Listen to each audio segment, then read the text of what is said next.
苦楚之战第6章，滇缅大逃难。第4集，林浩恩把心爱的路易吉阿佐拉小提琴随机器零件埋在缅甸巴莫，只带少量行李和徐永道的托孤信再次逃难，准备随巴莫发动机分厂车队撤向云南保山。中国远征军也在撤退，日军快到宛丁。公元1942年，成为日本人美梦变噩梦的开端。日本本土国民开始品尝被美军轰炸机投弹的滋味。美军轰炸日本的大黄蜂行动领队是林浩恩在麻省理工学院的学长，美国首位航空工程学博士 James Howard Doolittle， 中文姓就是杜立头中校。杜立头完成轰炸任务后，与4名战友在浙江迫降，被中国军民搭救，一路艰辛护送到昆明。轰炸大队其他美军也大多在中国迫降后获救，个别机组人员不幸被日军俘获谋杀。民国31年，也就是1942年，对中国人来说进入好开端，因为美国对日本宣战，中国抗战压力大大减轻。然而，对浙江沿海居民来说，1942是雪上加霜的一年。美军大黄蜂行动轰炸东京后，日军在杜立头大队迫降的江浙大扫荡，烧杀奸淫，野蛮报复帮跳伞美军飞行员逃生的中国军民。被日军残杀的浙江居民中，就有林浩恩介绍到杭州中央飞机制造厂当学徒，并跟着浩恩一路撤到雷允的张守仁，他的父母和家人。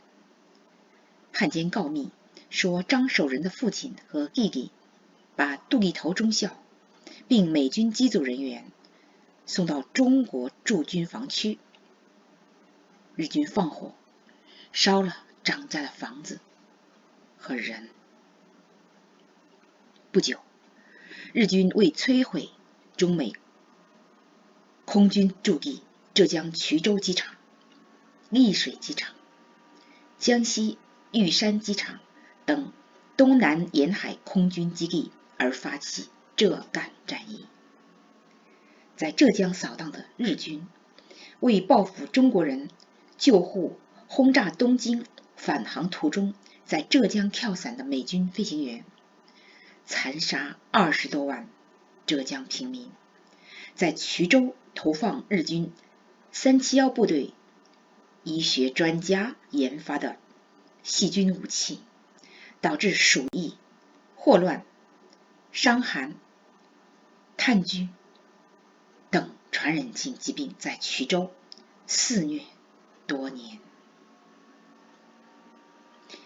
张守仁同浩恩从雷允到巴莫发动机分厂，当收到族人发给他的父母被杀的电报，发誓要从军到战场，亲手杀死日本人，为父母报仇。但是浩恩拦住了他。浩恩说，守仁，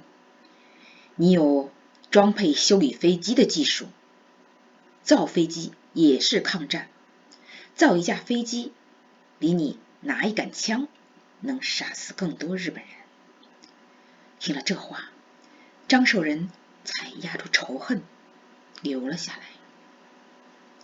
缅甸战事吃紧，英军犹豫不决，使中国军队错过最佳入缅时机。远征军入缅后，不仅得不到缅甸人的帮助，反被缅甸人视为殖民者、英国人的帮凶，而与日军合作打击远征军。加之盟军指挥层面繁复，中西方价值观差异，中英美三方沟通困难，致使战略撤退变为失去统一指挥的无序、混乱、溃退。中国远征军自1个多月前入缅作战，至腊戍失陷不到40天，10万远征大军被迫无奈走向逃亡生死线。远征军被迫分5路撤退。英美盟军溃败后，孙立人部沿英军撤退路线到印度，杜聿明部走野人山，第5军退到密支那地区，第6军退往西双版纳，还有一路爬高黎贡山，渡怒江，退到滇西。经过荒无人烟、瘴气弥漫的野人山时，数万远征军将士因无给养，有风吹雨淋，病饿倒闭山野，被奇虫怪异蚕食，被雨水山洪冲击，昏迷倒地的活人数小时内就被蚕食成白骨，仅少数人生还。4月底的一个下午，发动机分厂陈厂长跑过来对浩文说，刚接到雷允厂部电报，要我们马上撤到宝山，日军快打到腊戍了，马上拆卸机器设备，挖深坑，分别掩埋部件，员工只准带技术资料和个人贵重物品衣物，家属只能带随身衣物。明天一早，西南运输署派卡车来接，带不走的物品就地焚毁，不留给日本人。厂里发路费，每人300元，通知散住家属可以单独走。陈厂长话音刚落，大家领路费，忙着收拾东西，准备逃命。浩恩把他18岁生日时父母送的礼物，一把意大利 Luigi Azzola 小提琴随机器零件埋了。为了减轻行李负担，也为了防止路上损坏，这是他父亲林志信当年从上海的英国商人手里买的，3年前出品的小提琴。他带着这把小提琴从上海去美国留学，又去杭州中央飞机制造厂工作，从杭州逃难到武汉，又到雷允、巴莫，丢下实在舍不得，但他不愿让琴毁在日本人手里。行李打包时，除了随身带的现钞和路上吃的饮食，浩恩只把几套换洗衣服、一床薄被、美国留学归国时带回的几本原版空气动力学书，几本英文属灵的书籍，一本英王钦定版圣经，一本维氏英语词典，照片和信件，装进那只跟了他10几年的黑皮箱。此时看到徐永道那封托孤信，浩恩心里既内疚又欣慰。内疚的是，他没有履行永道的托付。自永道殉国后几年来，他颠沛流离，逃来逃去，躲避日军空袭，没有能力照顾徐永道的未婚妻严宝慧，不知这次能否安全撤到宝山，即便到了宝山，也不知前途如何。欣慰的是，他刚到雷允，被日军炸伤后，劫后余生，体会到生命的脆弱，放弃了向宝慧求婚的念头，只给他发了张明信片，也没收到他的回音。其实李浩恩心里是矛盾的，他暗暗期待能收到严宝慧的回信，期待他能和他保持联络，等赶走日军，战争结束后就向他求婚。但是在雷允3年，也没见宝慧寄来只言片语。也许他早已为人父为人母了。浩恩没想至此，就不愿再想下去。他不知道3年前发出的那张明信片，在邮车经滇缅公路楚雄路段时，遭遇日军空袭，包裹信件毁于炮火。严宝慧没有收到这张明信片。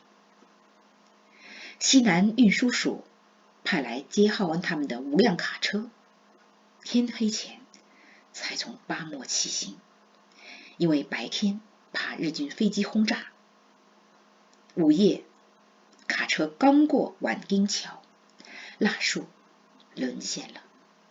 中国陆地唯一连通国际运输线的滇缅公路被切断。从巴莫发动机分厂撤退的车队，由宛丁沿滇缅公路经芒市、龙陵、松山，过汇通桥，向宝山撤去，准备在宝山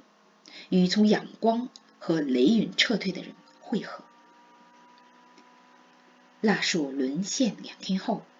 缅甸另一战略要地曼德勒沦陷。这天是5月1日。曼德勒沦陷3天后，巴莫和宛丁在同一天沦陷。10几个小时后，芒市和龙陵沦陷。龙陵沦陷前半天，浩恩他们的车队刚通过龙陵县城，走在滇缅公路松山段险峻的盘山路上。雷允厂部在给巴莫发动机分厂下撤退命令前，数日一直犹豫不决，是否该往东撤。没接到航空委员会正式的撤退命令，谁也不敢擅作主张。他们甚至还期待